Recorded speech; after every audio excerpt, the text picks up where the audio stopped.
kay nurses, kamusta? Pinaplano mo bang mag-donate ng plasma? So ako, dito sa US, sinubukan ko kasi madalas ako nakaka-cancel in the past few weeks.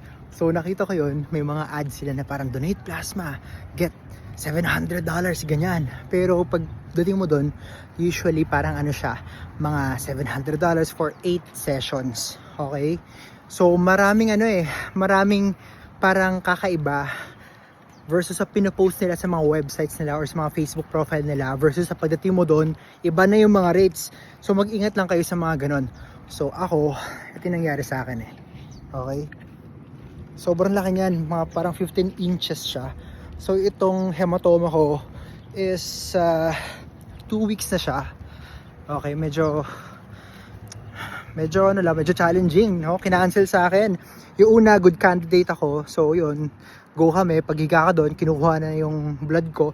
And then parang in the middle of the procedure or the session, mga 20 minutes, nag-hypotension ako.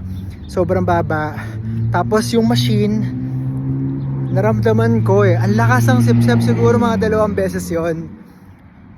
And then dun nila nakita na medyo hypotension na ako, hindi na nag-work yung machine. So yun lang, gusto ko lang share sa inyo ang malaking hematoma.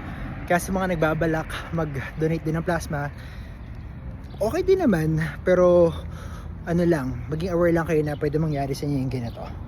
So ako, hindi na ako uulit, hindi worth it para sa akin. Okay, see you guys in the next video, bye bye.